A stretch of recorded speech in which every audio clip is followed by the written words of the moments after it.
Hello साथियों, सभी को नमस्कार। चैनल पर आप सभी का स्वागत है। अभी तक हम लोग पिछली वीडियोस के अंदर बात कर रहे थे कुछ एक इंपॉर्टेंट टॉपिक्स किस प्रकार से हम लोगों को तैयार कर लेने चाहिए। पॉलिटी और ज्योग्राफी पर हम लोग डिस्कस कर चुके हैं, सिलेबस पर हम लोग बात कर चुके हैं, एग्जाम के पैटर्न पर हम लोग बात कर चुके हैं। इसके अलावा हम लोग ऑप्शनल क्या लेना चाहिए, पोस्ट प्रेफरेंस क्या होनी चाहिए, तमाम चीज़ों पर वीडियो बना चुके हैं। अब हम लोग टॉपिक वाइज जो है या सब्जेक्ट वाइज जो है टॉपिक्स को डिस्कस कर रहे हैं, ताकि उससे जो है आप एक पर्टिकुलर डायरेक्शन में आगे बढ़ते रहें। तो उसी कड़ी में हम लोगों ने लास्ट वीडियोस में बात कर लिया था पॉलिटी एंड ज्योग्राफी। आज हम लोग बात करेंगे कि हिस्ट्री के कौन से इंपॉर्टेंट टॉपिक्स आपको पढ़ने चाहिए और एक क्रम भी क्या होना चाहिए। हालांकि हिस्ट्री एक ऐसा सब्जेक्ट है जिसमें कई बच्चों को एंशियंट और मेडिवल से बहुत डर लगता है, तो मॉडर्न पहले पढ़ते हैं क्योंकि मॉडर्न इजीली समझ भी आता है। तो उसमें कोई दिक्कत नहीं है कि अगर आप मॉडर्न पहले खत्म करना चाहते हैं तो मॉडर्न पहले खत्म कर लो, बट एंशियंट और मिडेवल को छोड़ नहीं सकते आप। तो उसके इंपॉर्टेंट टॉपिक्स जरूर तैयार करो जितना आपको याद रह सकता है। लास्ट ईयर के क्वेश्चंस क्या कह रहे हैं, ऊपर ऊपर से पढ़ने से बात नहीं बनेगी, थोड़ा सा डीप पढ़ना पड़ेगा। डीप इन द सेंस कि जो भी डायनास्टी आप पढ़ रहे हैं उनके एडमिनिस्ट्रेशन से, उनके जो पर्टिकुलर फेमस कोई व्यक्ति थे तो उनके बारे में थोड़ा आइडिया होना चाहिए, इंपॉर्टेंट फॉरेन ट्रेवलर्स के बारे में पता होना चाहिए। तो इस तरह की चीज़ें जो है थोड़ा सा आपको एनालिटिकल मोड में तो रहना ही पड़ेगा, ये बात ध्यान रखना। लेकिन मुश्किल नहीं है बहुत ज़्यादा, अगर टॉपिक वाइज अगर पढ़ोगे आप। आज के दिन संसाधनों की कोई कमी नहीं है आप लोगों के पास, एक सिंगल बटन पे आपके सामने पूरी दुनिया खुलती है, तो चिंता का कोई विषय है नहीं। बस घबराना नहीं है, डरना नहीं है, कर लोगे आप सब, ठीक है। हौसला रखना है और एक एक टॉपिक करते जाना है, ठीक है। तो इसी कड़ी में आज हम लोग बात करेंगे कि आपके हिस्ट्री के क्या टॉपिक्स पढ़ने चाहिए हमें, राइट। शुरू करते हैं एक एक करके। देखिएगा, सबसे पहले एंशियंट हिस्ट्री की अगर हम लोग बात करें तो इंडस वैली सिविलाइजेशन। हालांकि इसके लास्ट में जो है मैं आप लोगों को हिस्ट्री की कुछ एक थीम्स जो है मॉडर्न हिस्ट्री की उसके टॉपिक्स बताऊंगा, वो आप लोग लास्ट में देख लेना है, ठीक है। कौन कौन सी वो थीम 1, थीम 2, थीम 3 है, तो उनके अंदर जो है वो आपके पास होनी चाहिए, ठीक है। तो वो लास्ट में एक बार देख लेंगे। एंशियंट हिस्ट्री में अगर बात करें तो इंडस वैली सिविलाइजेशन। देखो, एंशियंट हिस्ट्री शुरू करते टाइम ही आप लोगों को जो है ना सबसे पहला टॉपिक ये छेड़ना ही चाहिए, एक बार देखना चाहिए कि क्या है सिंधु घाटी सभ्यता, क्या है हड़प्पन सिविलाइजेशन है, इसके बारे में आपको आइडिया होना चाहिए, ठीक है ना। मोहनजोदड़ो के बारे में आपको ढंग से पता होना चाहिए। इंडिया के अंदर सबसे बड़ी साइट कहाँ है, हरियाणा के अंदर इंडस वैली सिविलाइजेशन की साइट कौन कौन सी है, और इंडिया की सबसे बड़ी साइट हरियाणा में है, तो आपको वैसे ही पता होना चाहिए इंडस वैली सिविलाइजेशन के बारे में, ठीक है। राखीगढ़ी का नाम आप लोगों ने सुना होगा, ठीक है। तो उस प्रकार से आपको आइडिया होना चाहिए। तो इंडस वैली सिविलाइजेशन को जो है ठीक ठाक तरीके से आप लोग पढ़े। उस टाइम के जो जो भी अपने को वहाँ की चीज़ें हमारे पास अवेलेबल है, तो उनके आधार पर जो है आप लोगों को पढ़ना चाहिए कि किस किस तरह से हम लोग जानते हैं इंडस वैली सिविलाइजेशन के बारे में, और वहाँ पर किस प्रकार के एडमिनिस्ट्रेशन क्या सिस्टम था उनका, तो वो तमाम चीज़ें आप लोग देख लेंगे। रोड्स का क्या था, घरों का डिजाइन क्या था, यानी अर्बनाइजेशन वहाँ पर किस प्रकार से था, वो सारा आइडिया होना चाहिए। उसके बाद नेक्स्ट फिर आपका वैदिक एज आता है। वैदिक एज के बारे में थोड़ा बहुत आइडिया ले लो, ऋग्वेद क्या है, कैसे है, क्या है उसके अंदर, ऐसा पता होना चाहिए, ठीक है ना। अथर्ववेद के अंदर क्या है, यजुर के अंदर क्या है, तो वो वेदों के बारे में जो है ना, चारों के बारे में आपको आइडिया होना चाहिए किसके लिए है, कौन सा है। कोई छोटी मोटी इंफॉर्मेशन और जुटा सकते हैं आप लोग, ठीक है। तो वैदिक एज को आप लोगों को कर लेना है। अर्ली और लेटर वैदिक को बहुत टाइम नहीं लगाना इनमें, ठीक है। इंडस वैली सिविलाइजेशन 2 घंटे 2.5 घंटे के अंदर मैक्सिमम जो है आपको कवर करना है, ठीक है ना। तो इसी प्रकार से वैदिक एज है तो उसको 1-1.5 घंटे में आपको कवर करना है। वो रिवीजन में आएगा फिर, ठीक है ना। बाद में एक बार इनिशियली जो है ढंग से पढ़ लिया, फिर रिवीजन होगा तो याद रहने लगेगा। या फिर आप लोग एक बार में याद करने चाहते हो कि एक बार में पढ़ते याद करूं, ऐसा कुछ माध्यम बनाओ अपने माइंड से आप लोग, तो उस चीज में हो सकता है, ठीक है ना। ऐसी भी कुछ टेक्निक्स है, मेमोरी टेक्निक्स, जिसके माध्यम से बच्चे ऐसा कर लेते हैं। तो अगर वो करना चाहते हैं तो वो आपकी मर्जी, उसमें टाइम थोड़ा एक्स्ट्रा लग सकता है। अदरवाइज जो है सेकंड थर्ड रिवीजन तक आपकी बात बन जाएगी, ठीक है। वैदिक एज के बाद क्या है, उसके बाद आपका मौर्य एम्पायर है। मौर्य एम्पायर में आप लोगों को बेसिकली क्या ज्यादा ध्यान देने वाली चीजें क्या है, चंद्रगुप्त मौर्य के बारे में ढंग से पढ़ो, बिंदुसर के बारे में, अशोका के बारे में। अशोका को तो बहुत ढंग से पढ़ना ही पड़ेगा आप लोगों को, ठीक है ना। तो इस प्रकार से जो है इन तीनों के बारे में ढंग से पढ़ना है वहां पर। इसके अलावा वहां का एडमिनिस्ट्रेशन सिस्टम क्या था उसके बारे में थोड़ा आइडिया होना चाहिए, ठीक है। तो इसी तरह से चीजें करनी है।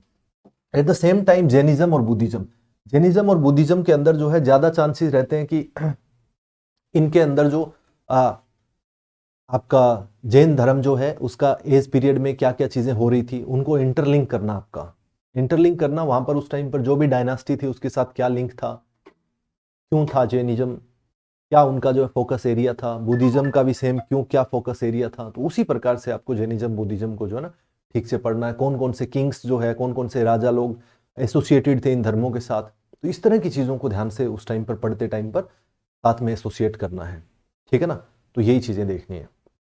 इसके अलावा जो है जैनिज्म बुद्धिज्म के अंदर बेसिक जो है आपके तीर्थंकर्स वगैरह कौन कौन रहे हैं वो थोड़ा सा आइडिया हो जाए। तो इस प्रकार की चीज़ें बस कर लो। और जो मेन लोग हैं जैसे कि महावीर के बारे में और बुद्ध के बारे में जो है आपको बेसिक आइडिया होना चाहिए, ठीक है। तो इस तरह से इनको पढ़ोगे। उसके बाद जब आप लोग बात करोगे पोस्ट मौर्य को आप छोड़ सकते हो, दिक्कत नहीं है। पोस्ट मौर्य में कुछ एक डायनास्टीज है, उनके बारे में पढ़ो तो ठीक है, नहीं तो कोई दिक्कत नहीं है। गुप्ताज को ढंग से पढ़ना पड़ेगा। गुप्ता पीरियड का एडमिनिस्ट्रेशन, गुप्ता पीरियड में जो है आर्ट एंड कल्चर का भी रोल है कुछ एक, ठीक है। टेम्पल्स के बारे में आप लोगों को थोड़ा आइडिया होना चाहिए। इसके अलावा उस टाइम के जो इंपॉर्टेंट फॉरेन ट्रेवलर्स हैं उनके बारे में ठीक से पढ़ना है। जो भी फॉरेन ट्रेवलर्स उस टाइम पर आए थे, विदेशी जो है वो जो आए थे उस टाइम पर, उन ट्रेवलर्स के बारे में भी पता होना चाहिए, ठीक है। तो वो आप लोग एक लिस्ट बना के एक थोड़ा सा देख सकते हैं। Harshvardhan are very important. Harshvardhan जो है that is very important. Harshvardhan क्यों इंपॉर्टेंट है ज्यादा, बिकॉज हर्षवर्धन जो है हरियाणा से लिंक हो गए, ठीक है। हर्षवर्धन आपको इसलिए पता होना ज्यादा जरूरी है क्योंकि थानेसर एंड ऑल जो है हर्षवर्धन का एरिया रहा है, तो हरियाणा से एसोसिएट हो गया, तो थोड़ा आइडिया होना चाहिए। पीछे क्वेश्चन आए भी हैं, एक दो बार नहीं भी आए हैं, बट आपको पता होना जरूरी है। हर्षवर्धन को आप जो है स्किप कर ही नहीं सकते, ठीक है ना। इस प्रकार से आप लोग पढ़ते जाइएगा। उसके बाद अगर आप लोग संगम एज के बारे में, चोला चेरा पांड्या वगैरह, ये थोड़ा सा संगम एज साउथ का थोड़ा सा देख लेना, इनके बारे में भी आइडिया होना चाहिए, ठीक है। ये आप लोग इस प्रकार से इस क्रम में करेंगे, ठीक है। उसके बाद आप मॉडर्न हिस्ट्री पे आओगे। मॉडर्न हिस्ट्री में दिल्ली सल्तनत, दिल्ली सल्तनत में बहुत टेंशन लेने जैसा नहीं है, इतनी मुश्किल नहीं है। सबसे पहले तो ये याद रखो कि कौन सी डायनास्टी कब आई है। दिल्ली सल्तनत में सबसे पहले डायनास्टी कौन सी आई है, ठीक है ना। स्लेव डायनास्टी सबसे पहले आई है। उसके बाद फिर कौन सी आई है, खलजी आई है, तुगलक आई है, सैयद आई है, लोधी आई है। तो इनका क्रम, फिर उनका एज ब्रैकेट क्या रहा है, यानी किस टाइम पीरियड में वो रहे हैं, उनको देखो कि 1205 में आई है या 1100 किस टाइम पर आई है, वो आपकी स्लेव डायनास्टी कब आई है। तो उसका एक जो है ना टाइम पीरियड याद रखो, उसका कब खत्म हो रही है, फिर जो आपका कौन सी आ रही है नहीं। उसके बाद जैसे दिल्ली सल्तनत खत्म हो रही है तो आपको पता है इब्राहिम लोदी और बाबर के बीच में पानीपत की लड़ाई होती है। उसके बाद जो है आपकी बाबर एंड ऑल यानी मुगल साम्राज्य खड़ा होगा। तो इस प्रकार से फिर आपको अंदर उधर की तरफ घुसते चले जाना है, लेकिन आपको इतना बेसिक आइडिया होना चाहिए। दूसरा, उस टाइम पर जो है थोड़ा सा एडमिनिस्ट्रेशन, उनका रेवेन्यू सिस्टम क्या था, लैंड रेवेन्यू का क्या था, थोड़ा सा मार्केट को लेकर क्या था, उनका बाजार के लिए क्या मानक तय कर रखे थे, वो सारी चीजें जो है दिल्ली सल्तनत को पढ़ते टाइम। दिल्ली सल्तनत में बच्चों को डरने की जरूरत नहीं होती, बहुत ईजी है ये, बस आप वो क्रक्स पकड़ लो उसका, तो दिक्कत नहीं है। ऐसे ही घबराते रहते हैं आप, यही चीजें आपको ना आज से 2 साल 5 साल बाद जो है 10 साल बाद बहुत ईजी लगेगी, लेकिन तब जो है मतलब नहीं होगा उसका, क्योंकि आज ईजी लगना जरूरी है आप लोगों को। बाद में लगती रहे तब आपका टाइम जा चुका होगा, है ना। तो अभी ईजी लगाओ इनको, और ऐसे तरीके ढूंढो कि कैसे आसान से आसान करके पढ़ सकते हैं, ठीक है ना। मुश्किल नहीं है ये चीजें, तो ऐसा डरना नहीं है इनसे। Vijayanagara empire very very important, इसको तो आप स्किप कर ही नहीं सकते किसी भी कीमत पर। विजयनगरा एम्पायर को बहुत ढंग से पढ़ना ही पढ़ना है। इसमें जो है विजयनगरा में कुछ एक किंग उस टाइम के थे, उनके बारे में थोड़ा सा ढंग से पढ़ लेना है। बाकी ओवरऑल विजयनगरा एम्पायर जो इंपॉर्टेंट रहने वाली है, इसमें कुछ स्किप नहीं करने की, सोचना भी नहीं है, ठीक है। उसके बाद मराठास के बारे में ठीक से पढ़ो, मराठास ठीक से पढ़ो। सूफी एंड भक्ति उस टाइम का पढ़ो। मराठास ठीक से पढ़ोगा मतलब बहुत ज्यादा टाइम नहीं लगाना मराठास पे, मराठास को नॉर्मल टाइम देना है। विजयनगरा पे बहुत ज्यादा टाइम दोगे बट मराठा पे कम दोगे, ठीक है ना। दिल्ली सल्तनत पे बहुत टाइम देना है बट मराठा पे कम, लेकिन थर्ड नंबर मराठा का आ जाएगा, जैसे दिल्ली सल्तनत, विजयनगरा और फिर तीसरा नंबर पे मराठा, ठीक है ना। ये टाइम पीरियड आपका इस प्रकार डिवाइडेड होना चाहिए।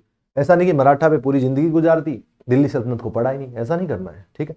तो एक रिदम में काम करना है। सूफी एंड भक्ति इंपॉर्टेंट है, थोड़ा सा नजर मार लेना है, ठीक है। उसके बाद मुगल्स, मुगल्स के बारे में तो ठीक ठाक पढ़ना ही पड़ेगा। मुगल्स जो है सारे के सारे आपको औरंगजेब तक ठीक ठाक पता होने चाहिए, इसमें तो आप किसी प्रकार की गुस्ताखी नहीं करेंगे। उस टाइम का जो उनका लैंड रेवेन्यू सिस्टम था, क्या था वो, जो सारी चीज़ें एडमिनिस्ट्रेशन वगैरह सब ढंग से पढ़नी है मुगल्स को लेकर, ठीक है। तो मुगल्स में कोई कोताही नहीं बरतनी है, टाइम को लेकर कोई चिंता नहीं करनी है, मुगल्स को ढंग से पढ़ो, ठीक है।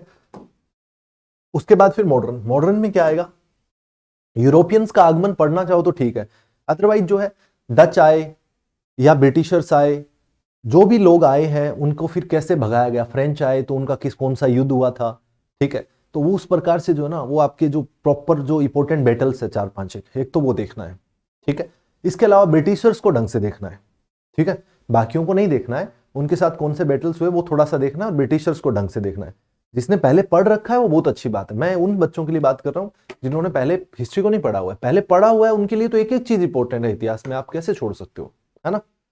उनके लिए ऐसी बात नहीं है कि आप लोग सोचो कि बच्चा बस यही टॉपिक पढ़ने हैं इतिहास में, बाकी सब यूं ही बेफालतू में दे रखा है, ऐसा नहीं है भाई, हर चीज का इंपॉर्टेंस है, हर टॉपिक से क्वेश्चन आते हैं। बट हम लोग जो टॉपिक्स पे बात कर रहे हैं वो टॉपिक्स है जिन पे आप लोगों को थोड़ा सा इस टाइम पीरियड में आपके सामने एक क्रम हो, एक लिस्ट हो जिसके माध्यम से आप लोग पढ़ सकें, ठीक है ना, वो जरूरी है। तो वो टॉपिक मैं छोड़ रहा हूं जिनसे चांसेस बहुत ही कम है, वो टॉपिक छोड़ रहे हैं, जिनसे बहुत ज्यादा बन सकते हैं वो कर रहे हैं, और थोड़े से कम बन रहे हैं वो भी कर रहे हैं हम साथ में इंक्लूड, ठीक है ना, बहुत कम ही छोड़ रहे हैं कोई टॉपिक्स। यूरोपियंस में बहुत ज्यादा टाइम नहीं लगाना यूरोपियन के आगमन पे, जिसको आता है पहले से बहुत अच्छी बात है, अदरवाइज नया बच्चा जो इनमें उलझ के रह जाएगा, तो नहीं उलझना ज्यादा, ठीक है।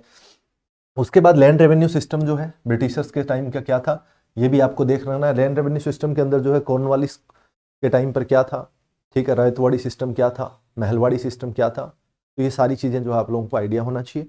तो वो आपका लैंड रेवेन्यू सिस्टम ढंग से, रिवोल्ट ऑफ 1857 को तैयार करना ही है, हमेशा एवरग्रीन इंपॉर्टेंट टॉपिक है, छोड़ नहीं सकते, हर जगह काम आएगा। रिवोल्ट ऑफ 1857 को ढंग से देखना है, ठीक है।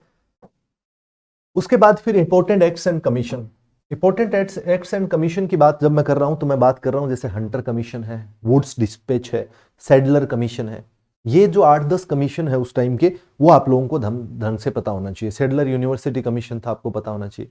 एक्ट्स की जब बात कर रहा हूं तो आप लोगों से मैं बात करना चाहता हूं 1773 के रेगुलेटिंग एक्ट से लेकर 1935 के गवर्नमेंट ऑफ इंडिया एक्ट के बीच में जो इंपॉर्टेंट एक्ट्स हैं उनके बारे में बात कर रहा हूं मैं, ठीक है ना। इसके अलावा वर्नाकुलर प्रेस एक्ट है, इस तरह के एक्ट्स की बात कर रहा हूँ।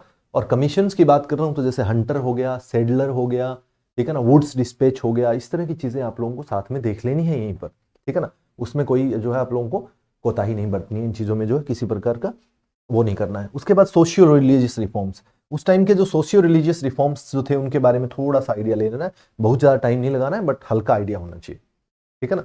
ये मॉडर्न टाइम पर जो सोशियो रिलीजियस रिफॉर्म्स हो रहे थे इंडिया के अंदर, उनके बारे में एक बेसिक सा आइडिया होना चाहिए। इस टाइम पर आपको राजा राम मोहन राय है, जैसे ईश्वर चंद्र विद्यासागर है, इन सब के बारे में इंपॉर्टेंट पर्सनैलिटीज है, इनके बारे में स्पेक्ट्रम की बुक में भी लास्ट में दे रखा है, अदरवाइज आप यूट्यूब वगैरह से, गूगल से इनके बारे में इंफॉर्मेशन जुटा सकते हैं कि इनका योगदान किन किन चीजों में रहा था। बुक्स में भी मिल जाएगा, चिंता की बात नहीं है, लास्ट वाली बुक्स पे डिस्कस करेंगे वहां भी मिल जाएगा, ठीक है।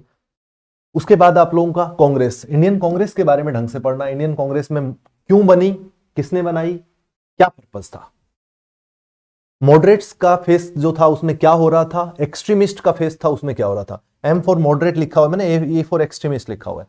तो 1885 से 1905 तक मॉडरेट फेस था एक तरह से, 1905 से 1920 तक जो एक्सट्रीमिस्ट फेस माना जाता है इसके अंदर। तो इस पीरियड में क्या हो रहा था ये आपको पता होना चाहिए। हालांकि इस फेस की बजाय आप मॉडरेट और जो एक्सट्रीमिस्ट है उनको ही याद रखेंगे तो ज्यादा और बेहतर है, ठीक है। फेस आप छोड़ दे सकते हैं। और मॉडरेट्स का क्या था, एक्सट्रीमिस्ट का क्या था, कौन कौन मॉडरेट्स में थे, कौन कौन एक्सट्रीमिस्ट में थे, ये पता होना चाहिए। यानी कौन से ऐसे थे जो एकदम क्रांतिकारी सोच रखते थे, एक जो है एकदम आराम से शांत रहने वाले कौन से थे, मॉडरेट शांत रहने वाले, एक्सट्रीमिस्ट जो क्रांतिकारी विचार रखते थे, ठीक है, कि दुनिया को हिला देना है बस फटाफट से, समय नहीं है इतना, तो वो एक्सट्रीमिस्ट थे, ठीक है ना। तो मॉडरेट्स और एक्सट्रीमिस्ट के बारे में कौन कौन थे वो थोड़ा आइडिया होना ही चाहिए, राइट। तो इस प्रकार से वो देख लेंगे। इसके बाद फिर क्या है आपका, उसके बाद आपका पार्टीशन ऑफ बंगाल, 1905 का बंगाल विभाजन आपको पता होना चाहिए। इस टाइम पर आप लोगों को वाइस रॉयज कौन कौन से थे, कौन कौन गवर्नर जनरल रहे थे, इनके बारे में और आइडिया होना चाहिए, ठीक है ना। तो गवर्नर जनरल और वाइस रॉयज की लिस्ट जो है आप लोग ढंग से पढ़ेंगे कि कौन सा गवर्नर जनरल में क्या क्या काम हुए हैं, कौन से वाइस रॉय का क्या क्या पीरियड रहा है, उस टाइम में क्या क्या इंपॉर्टेंट काम हुए, उनकी सूची अलग से बना के दीवार पे टांग के चाहे पढ़ लेना, चिपका लेना पेज बना बना के 4, कोई दिक्कत नहीं है उसमें, लेकिन याद रखो उसको। उससे क्या है, दिमाग में क्रोनोलॉजी रहेगा। अगर आपको पता है लॉर्ड कॉर्नवालिस उस टाइम पर था और थोड़ा सा भी याद आ गया कि लॉर्ड कॉर्नवालिस ने ये काम किए थे, तो भाई साहब पूरा क्वेश्चन सोल्व हो जाएगा फटाफट से।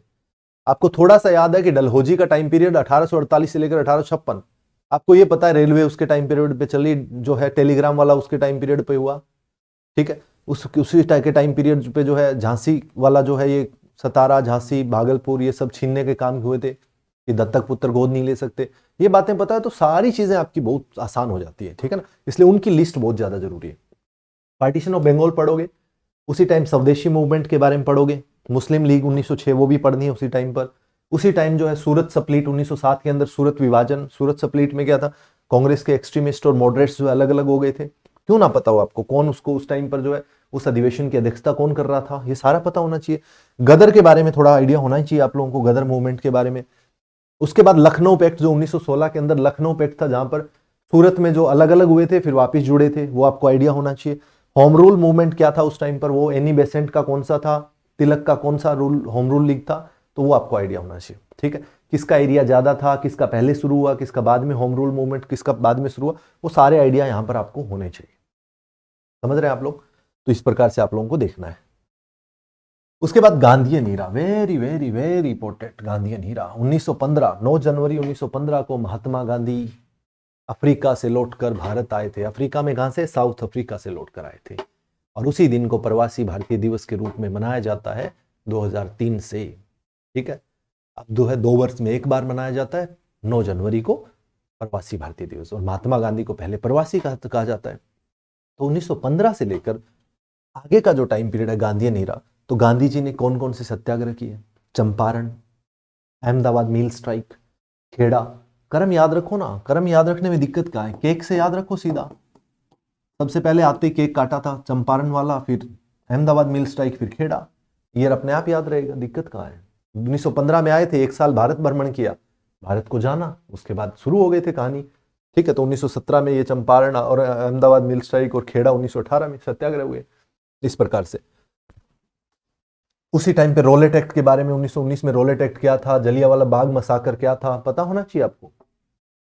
खिलाफत मूवमेंट क्या था, फिर खिलाफत, जलियांवाला बाग हत्या और ये सारी चीजों को मिला के नॉन कॉपरेशन मूवमेंट चला, सबने पार्टिसिपेट किया, चोरा चोरी कांड होके वो सब खत्म हो गया। तो नॉन कॉपरेशन मूवमेंट जो था, असहयोग आंदोलन 1920 से 22 तक चला था, पता होना चाहिए ठीक ठाक तुम लोगों को इसके बारे में।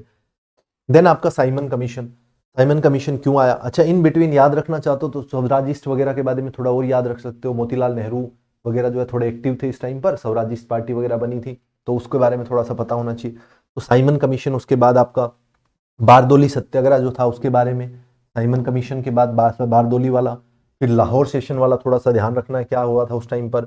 फिर जो है civil disobedience movement, civil disobedience movement CDM जो है वो चलाया गया था 1930-31 के अंदर, वो तुम्हें पता होना चाहिए। इसके बाद जो आपका आरटीसी राउंड टेबल कॉन्फ्रेंस, गोलमेज सम्मेलन जो हो रहे थे वो आपको पता होना चाहिए। 1930 से 32 के जो गोलमेज सम्मेलन है वो पता होना चाहिए। उसी टाइम पर कम्युनल अवार्ड जो है, सांप्रदायिक अवार्ड जो था, एक कम्युनल अवार्ड जिसमें जो है गांधी जी नाराज हुए थे। ठीक है, तो पूना पैक्ट वगैरह पता होना चाहिए। तो ये सारी चीजें यहां पर आप लोगों को इस प्रकार से देखनी है। कम्युनल अवार्ड क्यों आया था, राउंड टेबल कॉन्फ्रेंस पढ़ोगे,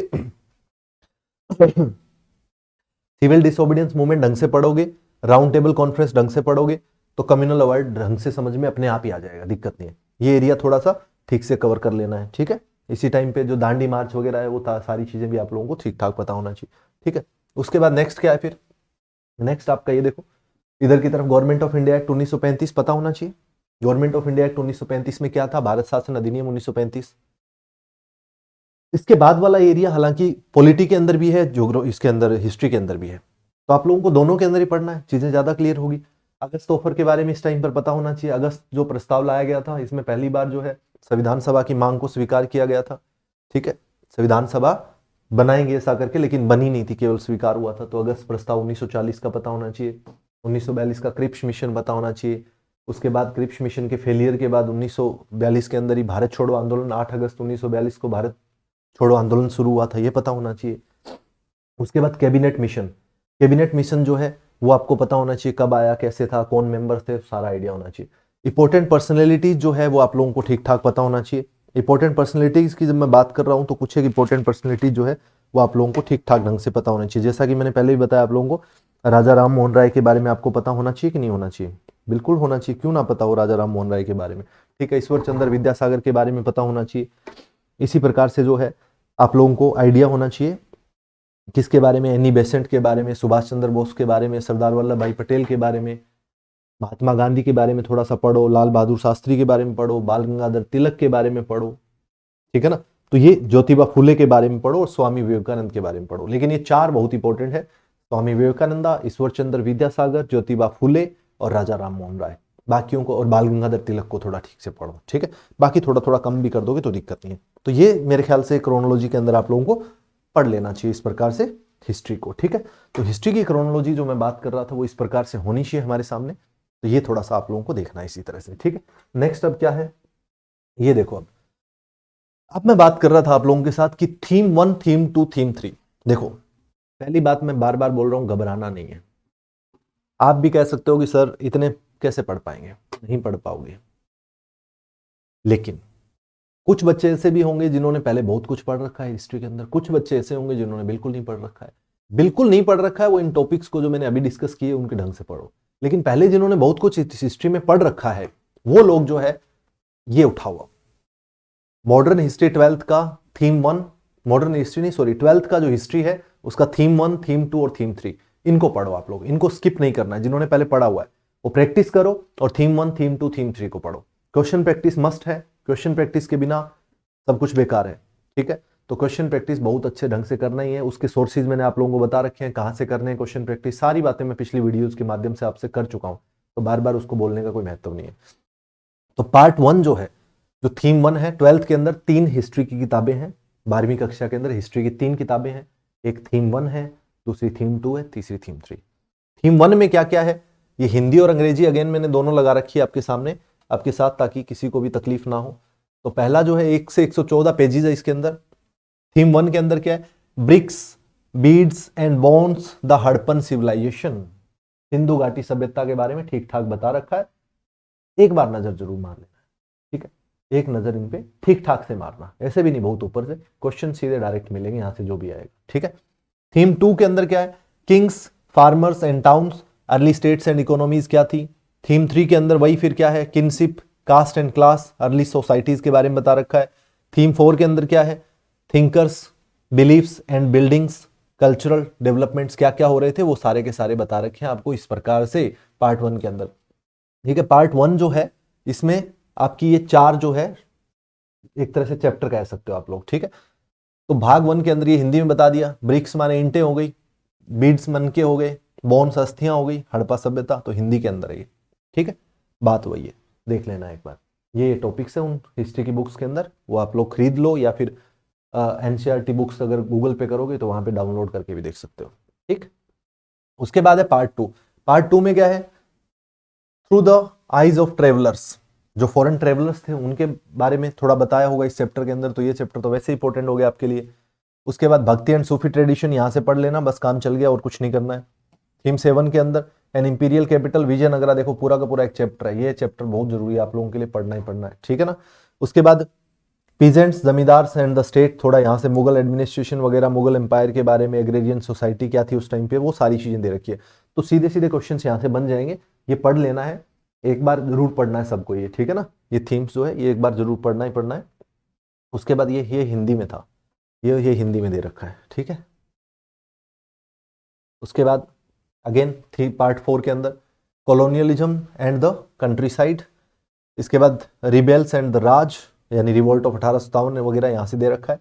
उसके बाद जो है Mahatma Gandhi and the nationalist movement, civil disobedience and beyond, Mahatma Gandhi के बारे में पूरा दे रखा है। और फ्रेमिंग ऑफ कॉन्स्टिट्यूशन, भारतीय संविधान का निर्माण, ये आ गया, ठीक है। आगे ये हिंदी में आ गया, बस इतनी सी बात है।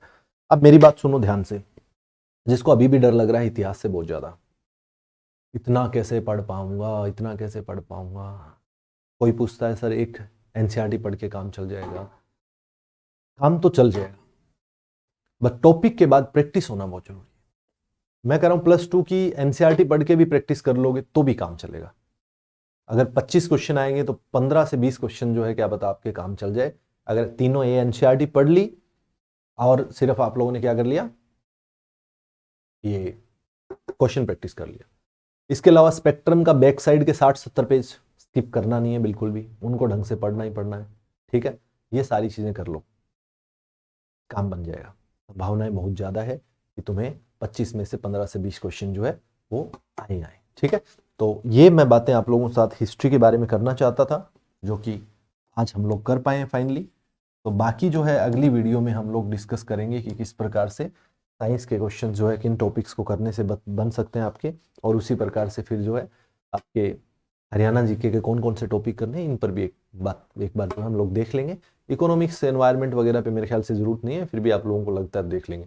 फिर सीसेट पर बात करेंगे, ठीक है, फिर सीसेट पर बात करेंगे। तब तक मैथ्स और रीजनिंग पढ़ते रहिएगा, ठीक है। तो मिलते हैं, टाइम को अच्छे से डिवाइड करके पढ़ते रहिएगा, फोकस रखिए पूरा का पूरा, और उम्मीद रखिए और हौसला रखिए अपने आप पे, बहुत ढंग से काम करेंगे आप लोग, ठीक है। Thank you so much, bye bye, see you in the next video.